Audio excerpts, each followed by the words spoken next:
Let's do a quiz.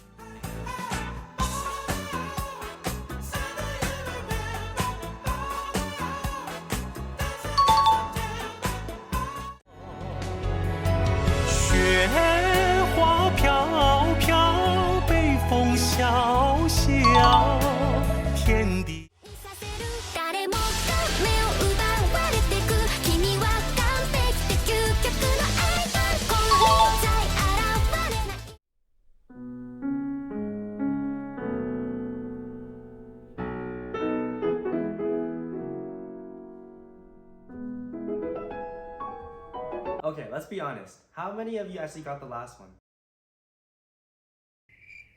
My point is that classical music is not as popular music or whatever is out there these days. So what I'm going to do is I'm going to do a new series where I recommend new pieces to you guys, mostly classical style. I might throw in a few sort of like ones that break the boundaries a little bit, but most of them is going to be in classical style, and I'm probably going to do that every week or so, and every 2 weeks or so, yeah. Every month, yes, every month. Yeah. Okay, you know what? Okay, I'm gonna stop the series right now. We're stopping the series right now, okay? Okay. So the first piece I'm going to recommend is by someone that I've heard of him before, but I've never played any of his pieces, and his name is Korngold. Okay, judge me all you want, but I still feel like Korngold is a relatively unknown composer, especially to people who aren't in the classical field. Like, I mean, people at school who don't play piano, I've asked them and they're like, oh, I know who Beethoven is, and I know who Mozart is, and I know who Chopin is. But Korngold? Oh no, I haven't heard of him at all. So the piece I'm actually recommending to you is the suite for 2 violins, cello, and piano left hand by Korngold. Now I know it's quite the interesting instrumentation because, well, you have a cello, you have piano, but you also have 2 violins and no viola. I tried to find an explanation on that, but no one really gave me an explanation online, so I wonder why, actually. While I don't know about sort of what happened with the violins and the cellos, the piano part has a whole different story. This piano part was actually commissioned by Paul Wittgenstein. I'm sorry if I butchered that name. He's a World War veteran who used to be a pianist, and he wanted to continue playing piano, so he kept on commissioning different pieces for only the left hand from different composers. In fact, the piano concerto for the left hand by Ravel is also commissioned by him, which I found pretty cool. So when I first got the music from the Chamber Festival, I was like, oh my god! And then I took a listen to the first part, and I was like, oh no! And then I kept on listening, and I was like, yeah, boy. I don't know what Korngold was on when he composed this, but don't just listen to the first part. Don't let it throw you off. Keep listening, and then you'll see that this is just an amazing piece. Honestly, I would recommend this to anyone who plays violin, cello, or piano. Or if you just want to listen to some really good music. Now, I understand if you don't want to listen to something so chromatic during maybe your study time or something, but take a few minutes out of your life and then just listen to one movement of it, okay? Just take it, there's 5 movements in total, listen to one of them, and you'll see what I mean. It's chromatic, it's crazy, but it's so damn cool, okay? Let me take you through a few of these cool sections that I'm talking about. First of all, the first movement starts off with a big solo from the pianist. I should mention, if you are a pianist and you want to try this piece, I played it all with the left hand. If you do play it with only the left hand like me, it is a pretty hard piece. It is a pretty hard piece. You'll find very fast runs, you'll find very big jumps, and it's gonna take a little bit to get it tweaked out and pretty nice. But once you do, it's so satisfying because all these big solo parts for the piano, it really is a piece written for piano. It's not exactly a chamber piece, I feel like. It's certainly the violins and they have their little sections here and there, but after all, it was really commissioned by Paul Wittgenstein, and I feel like Korngold really wrote this piece with him in mind as well. So a lot of the times the piano takes center stage and sort of like the strings have to kind of like back off a little, which is really cool for us because usually in chamber music, pianists are like always the rhythm or like the background a little bit sometimes. But in this piece, you really get the spotlight and you can show off all the hard work you put into all these big sections that you did.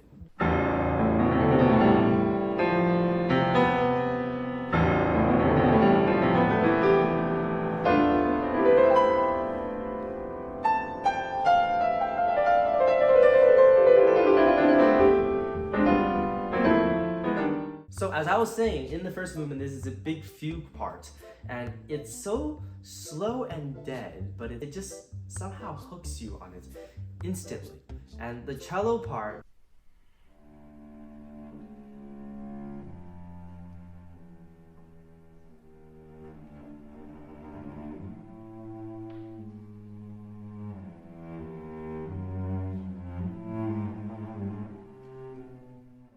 here are a few more sections from the first movement that I think are really cool. This little section right here. And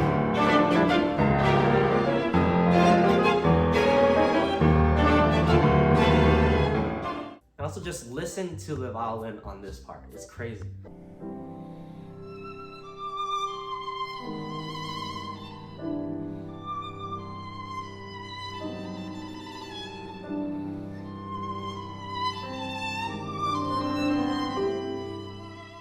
And then you can't forget the ending to the first movement, which is just so grand, and it feels so final that you've gotten here, finally.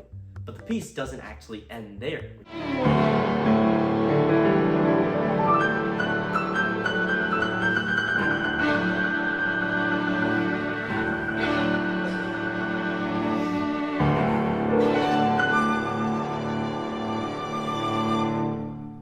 And then after that, you get to the second movement, which is titled a waltz.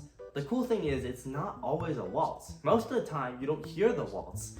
And then sometimes you hear the waltz and you're like, ah, there's the waltz. Almost like a moment of revelation. And it's nothing like any of the waltzes that have come before it. Hey, let me hear that waltz.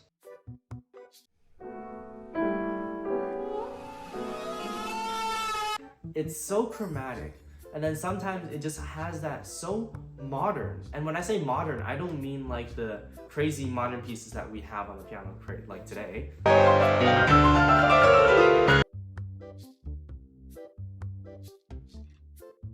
I'm talking modern music, sort of like almost like pop music. It's like those pop chord sort of like modulations, or even sometimes just like Studio Ghibli-esque sort of sound, especially like in this section as well.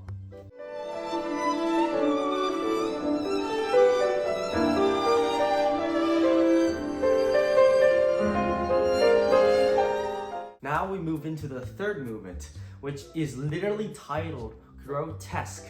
And let me tell you, I don't know what the hell is happening here, and I love it. The third movement is really where the technical difficulties for the pianist are cranked up right to 11. The amount of notes you have to play with one hand at such a fast speed is almost crazily, it's almost impossible. I'll let you take a look at the score and sort of hear the music, and you'll see what I mean. You can even try it out on your piano if you're a pianist yourself.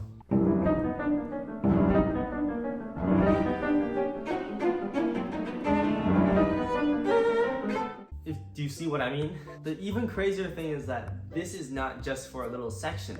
This entire sort of pattern goes on for almost the entire third movement. And the pianist never gets, I think, not even one bar of break. And you just have to keep going, keep going. It's so much, such an endurance test. Pretty sure the other parts are also pretty hard as well. I'm not a violinist or anything, but looking at the score, how are you supposed to play 3 strings at once? I don't get it. Like, it looks really hard as well. After the grotesque part, which sort of acts as like a scherzo, it goes into a trio that is just so slow and so contrasting, lures you into the idea that you're safe now. And then, of course, Korngold makes you play the entire scherzo part again, at which point the pianist is like, dead. And then we move on to the fourth movement, which is titled Song, or German Lied. And apparently it's a love song for his loved one, or a sorrowful sort of like a song about lamenting about how he's not in love, or maybe he's in love, or how much he's in love with her, or maybe she's... I don't know. I don't know. This is why I don't have a girlfriend.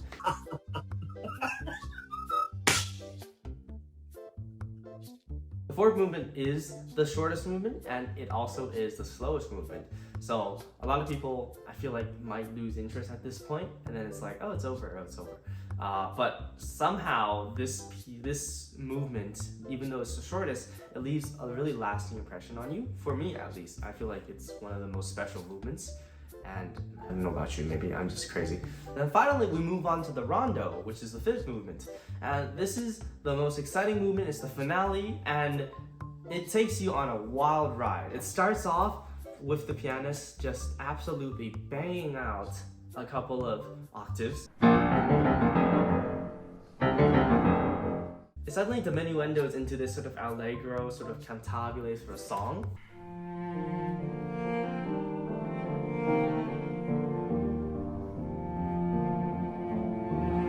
And then suddenly, out of nowhere, this happens. And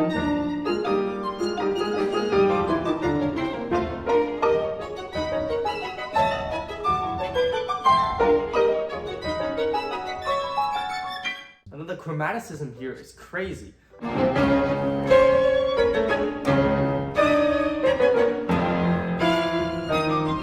And then, in my opinion, the fifth movement of this contains some of the most rhythmic sort of like music I've ever heard. And it's just so rhythmic and so cool.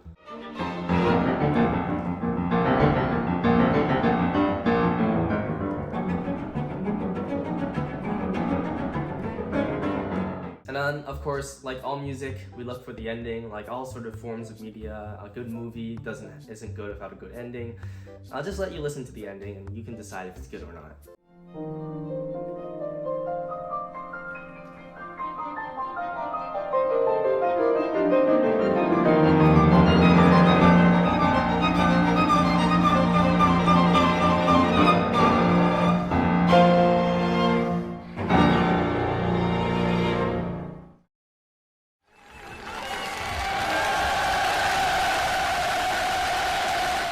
So personally, I would recommend this piece to anyone who's even like sort of remotely interested in classical music, because it's got so much in it. Like, you won't be bored, I think. You won't be bored from start to finish.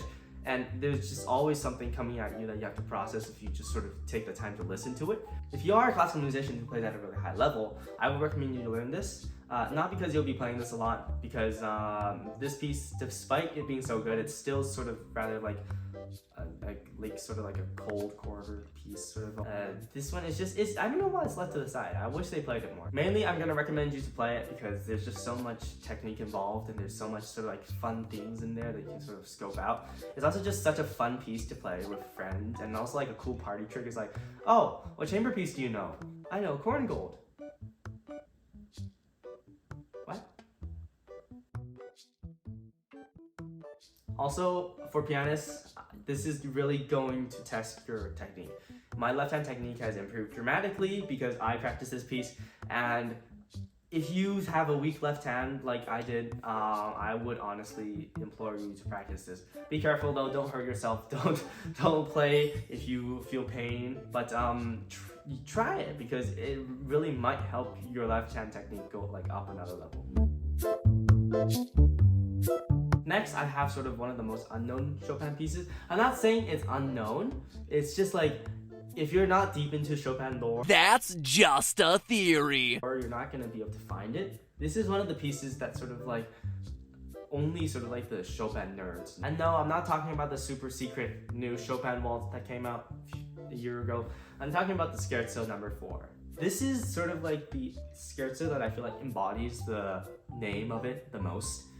In Italian, Scherzo means joke, and this is the only one that I really felt like it was joking. If you know what I mean. The other ones are really, they're jokes, but they're dark jokes, you know? It's dark humor. I mean, just listen to these. It's not lighthearted at all.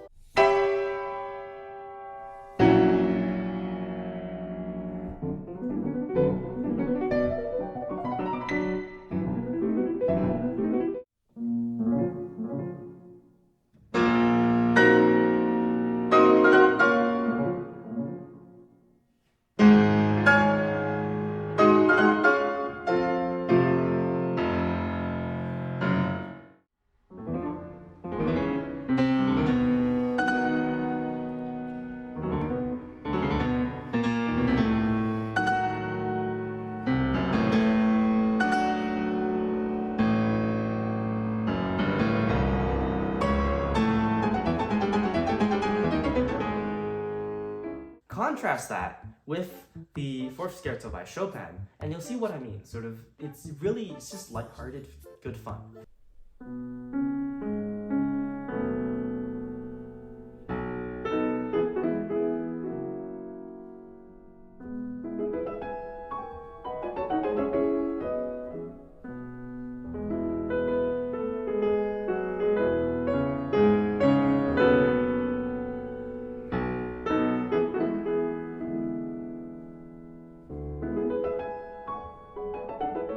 also one of the less repetitive scherzos out of the four. It's not like Scherzo number 1 where you're basically playing the same thing kind of a lot over and over again. I mean, sure, you can do sort of like different interpretations of it, but then this one, it goes into different harmonies, which also means that you will probably be practicing a bit more. But the payoff is kind of worth it because you get sort of so many different colors and tones from like the different keys that it goes into. Another thing I like about the Scherzo is that if you do it well, there's just a lot of surprises along the way. It's like a Jack in the Box or it's like a box of chocolates. You don't know what you're gonna get, and the audience is always on edge as well, which is always kind of essential when you're playing piano.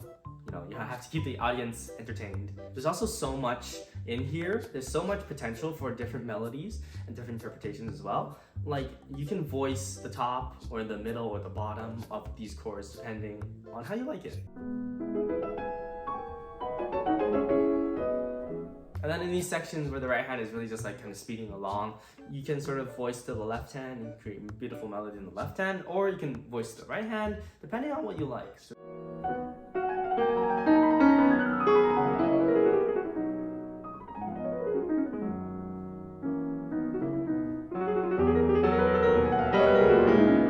Another thing I love about the Scherzo is the middle section. All four Scherzos have beautiful middle sections. I'm not going to refute that. That is completely true. But this one, I don't know why.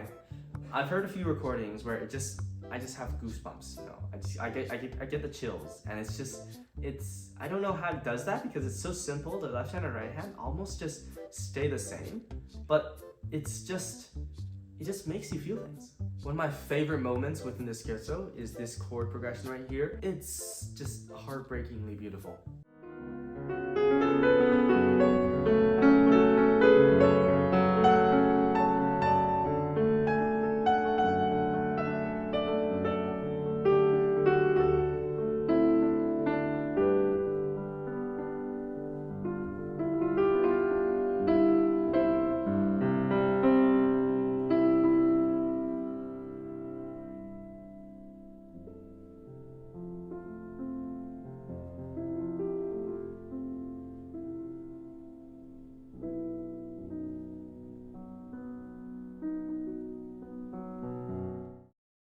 But then of course the middle section has to end and we rush right back into the recapitulation, and it's just one of the coolest bridges I've ever heard.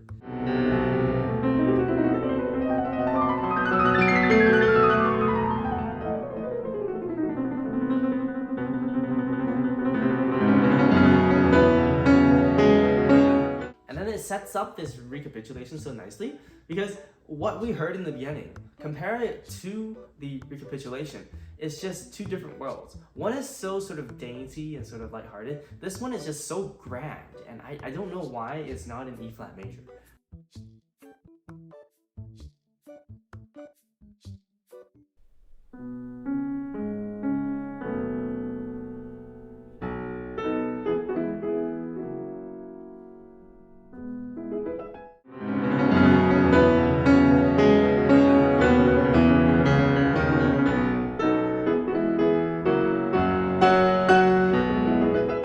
Of course, the recapitulation ends and we get to the coda, and I'm not lying when I say that the coda is one of the best codas in sort of like Chopin's writing, in my opinion.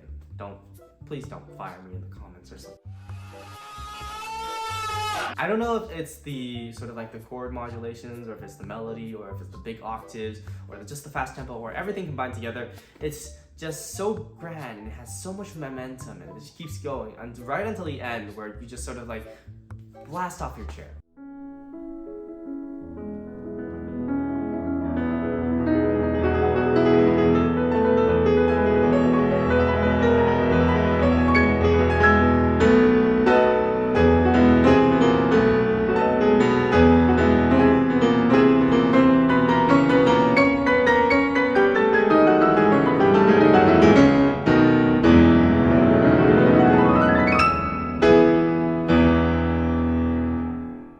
Yeah, you know, I can't really explain that to you. You just have to really feel it, and I don't know. I love this Scherzo. My opinion on sort of this piece is also the same as my opinion on the Ballade number 4. It's the most mature of Chopin's 4 scherzos, I think. He had, I think, more experience and sort of like more thought when writing this one. And it's just one that I feel like you have to spend a long time or maybe even a lifetime sort of like making it better and better. Like you'll have different sort of interpretations when you're younger than when you're older for this piece. And I feel like it's good to start playing it or at least just start listening to it as soon as possible. Sooner or later, you'll probably play it. At least I would want you to because it's just such a great piece. And it's just a great thing to have in your arsenal. You know, it's like I can play Scherzo number 4 by Chopin. Oh, it's also a bit of an underrated piece. So I feel like underplayed at least, you know. So I feel like we should just give it a bit more love. Of course, if you're not a Chopin fan and you don't really play Chopin, I mean, you don't have to play this piece, but you're kind of missing out, that's all I'm saying. Sorry, I've just been really into Baby No Money these days, and yes, I do listen to pop music, okay? I don't only listen to classical music because I play piano, okay? The third song is Fantasia by Benjamin Lees. I'm sure almost none of you will have heard of this piece. It's such a cool piece though. This is a piece that I think is fun to play, but not necessarily fun to listen to. I'm not gonna advise you to sort of like listen to this while you're doing homework or sort of having dinner or really doing anything that requires you to be relaxed. Even when you're trying to get into sort of like a really like pumped up mood. I mean, it's so weird and sort of like unconventional that it's sort of like, it doesn't really fit any setting, I feel like. So I'm not really recommending this piece for you to sort of like listen to it. I mean, of course, if you're like a modern music fan, I mean, go ahead, bro. Go listen to it all you want. I'm just not a big modern music fan. It's maybe a hot take, but I prefer Chopin to like sort of the modern music that we have these days. I mean, some of it is just kind of funny, right? Like, I mean, John Cage, 4 minutes 33 seconds. It's like, hi, I'm going to play something.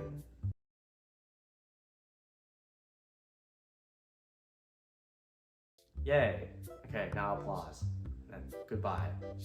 Now the piece that I'm talking about, Fantasia, is not sort of one of those pieces, but it's still weird, but it's just cool. In my opinion, it's just like really, really cool piece. I mean, I don't even have an argument mainly built up on why I like it. I just really like this piece, like especially to play. Like, I think mostly it's the rhythmic drive that it has. It's just so rhythmic and it just gives you sort of like a feeling like you're in charge and you've got like everything down, your life is all in order, which for me is not. They ask you how you are, you just have to say that you're fine when you're not really fine. So other than the rhythmic drive, it's just got so many sort of like cool technical things. I mean, it's a really good warm-up piece if you want to like get your hands accustomed to the keys or like sort of just warm up your hands before a performance. It's got everything from like sort of like just like long 16th note runs to like trills to even glissandos. I mean, it's just such a good warm-up piece. And then if you're a jazz musician, or if you're just a musician who likes harmonies, you'll like the middle part because it's just, there's so many harmonies, so many different things that it's unconventional, yes, but it's a treasure trove of sort of harmonies that you might want to sort of like put into your own pieces or maybe in sort of like improvisations or something like that.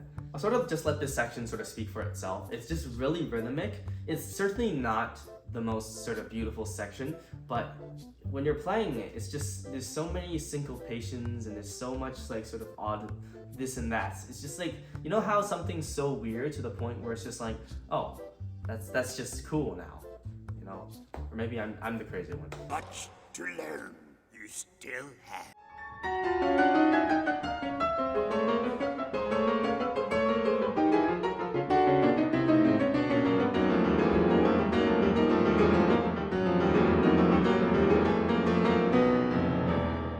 So I mean, sort of in summary, sort of like, I think it's a good piece for you to learn because I feel cool playing it. You might feel cool playing it. It's a really good warm-up piece. It's got sort of everything you'll need to sort of get accustomed to the keys. And it's just got some really cool spots in it. And it's just mainly underrated. No one really plays this piece and no one really knows this piece. It's not among one of those like really modern pieces that everybody knows, you know? So I just kind of wanted to mention it so that, you know, people might really get into it a bit more. Okay, now I've sort of covered all of the pieces that sort of like are in the classical music sphere. I mean, the next piece I'm about to talk about is also classical, but it's like more, not really conventionally classical, as we would call it, I guess. This is a piece from a composer that I think everyone here knows and knows well. If you don't know him well, I'm very, very disappointed in you. Even if you don't know who he is, you'll probably know his music. You just don't know that he composed it.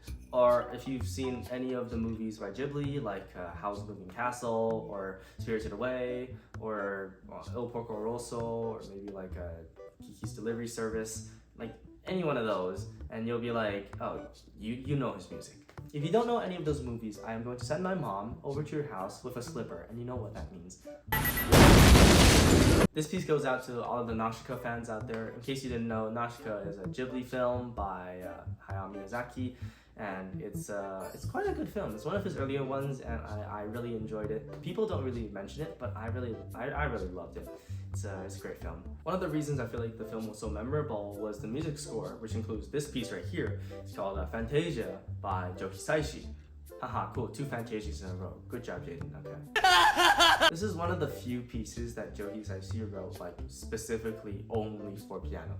Within this piece, like, there is no orchestra at all. It's just completely piano. And I love that, because I want to play so many of the Ghibli songs, but then it's like, I can't, because I don't get the same effect as a full-blown orchestra.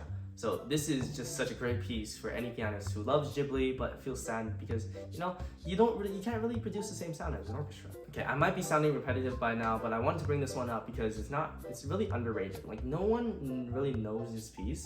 I'm sure like all of the Ghibli fans out there are going to kill me because they all know it, but for people who like only know Ghibli based on like those like few famous movies, or only know Hisaishi because of his like Spirited Away soundtrack, like One Summer's Day, or maybe like Howl's Moving Castle, Merry Go Round of Life, they won't know this piece, which is exactly why I wanted to bring this to the table, because it's just such a it's on par with like those pieces that I just mentioned. It's so beautiful. It evokes so many different sort of scenes. Like you listen to it and it's just pure Ghibli beautifulness. You can almost like hear it and see sort of like the scenes from all of the Ghibli movies like sort of flash before your eyes. When the piece starts, it might throw you off a little because it's not like one of those softer sort of Ghibli songs that Hisaishi usually does. And it's certainly not really lighthearted either. It feels almost very dark. I'll just let you listen to it.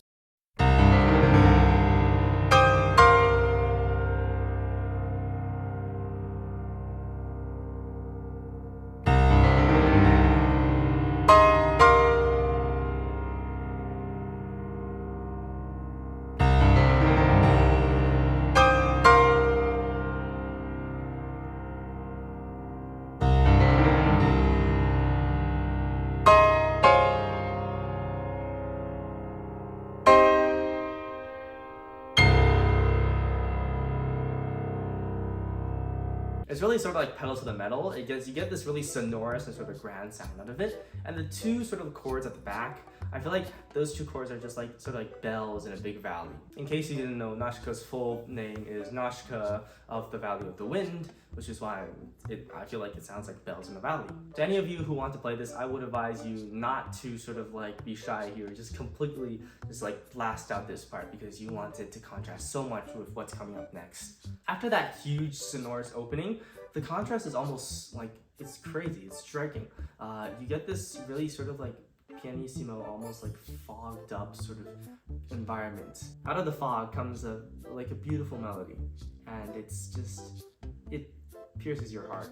And I just look, I'm not good at describing how I feel or how music really affects me, or when I'm sort of like, I can't describe music. You know, music, you just have to listen to it and sort of hear it by yourself, you know. Another good thing about this is that for piano, it's not a hard piece. It's actually not very difficult, but it just sounds so good. One of my favorite parts, or even maybe my favorite part within the piece, is this part. And it's just, it says on the score, it says, dans le sens de vol au ciel, which means like, in the sense of sort of like flying in the sky. And when you listen to it and you close your eyes, it's almost like you're soaring across the plains of Nausicaä. And it's just, it's so beautiful.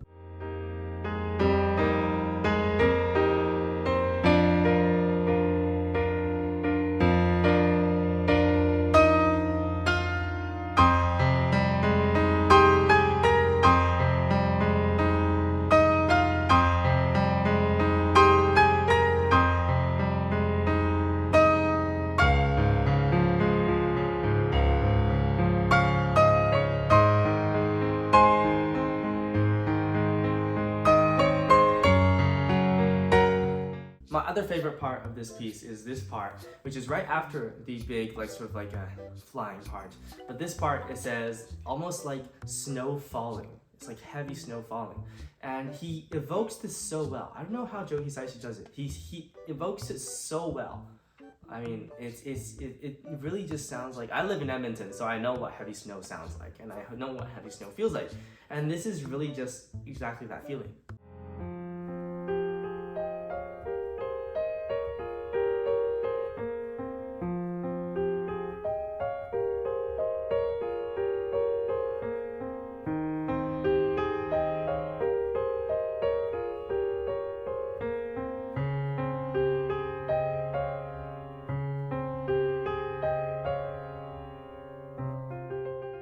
After the big snow falling part, the right hand continues on a big sort of like repetitive motive for about 2 pages.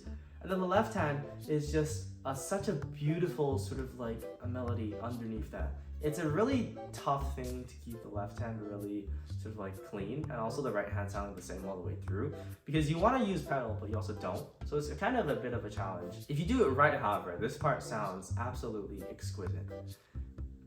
I sound like a British person now. Actually, you know what? That was a stereotype, and I'm sorry for that. There are just so many beautiful sections in this piece that sort of, I feel like the only way to do it justice is to have you listen to it by yourself. I think the best rendition on YouTube is Joe Hisaishi's version himself. He knows what he wants, you know? And sort of like, it's really the original rendition. Of course, there are different other renditions that you could listen to if you want to and you like, but my favorite has to be Miss Hisaishi-sama's. I just wanted to recommend this piece because it's just such a great piece, and I feel like not everybody knows about it, which is actually really, really saddening, because I feel like it would help a lot of people if they heard it. It certainly helped me a lot when I was dealing with sort of like not knowing what to do with my life, or sort of like just needing a bit of consolation, or be feeling lonely. And it's just like I would listen to this piece or I would play it and I would just be like, okay, I have sort of a bit more inspiration now, you know, I know where to look up to, I know sort of I see a little bit of the light at the end of the tunnel, you know? So it's helped me out a lot, and I won't get into this whole sob story or anything, but I would recommend this to anyone who would listen to it. And please do if you have time. It's just such a good piece.